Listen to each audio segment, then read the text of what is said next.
একটা সময় ছিল, তাকে অন্য কারোর সঙ্গে কল্পনা করলেই শরীরে শিউরে উঠত। মেনে নেওয়া তো দূরের কথা, ভাবলেই বুক ভেঙে কান্না আসত।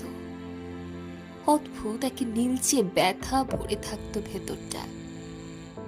আর আজ সেই মানুষটাই এখন অন্য কারো সংসারের মানুষ, অন্য কারো সঙ্গী।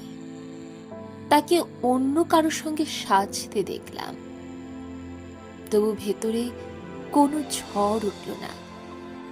কান্না তো নয়, যেন সব কিছু নীরব হয়ে গেছে।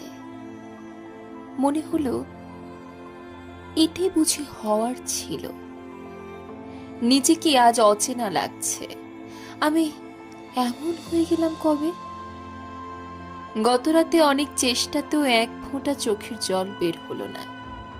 শুধু চোখ বন্ধ করে ভাবছিলাম, কি করলাম, কেন করলাম, কার জন্যই বা করলাম।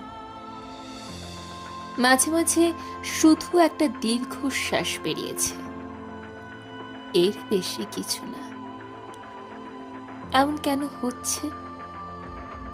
আমি কি সত্যি অনুভূতিহীন হয়ে যাচ্ছি?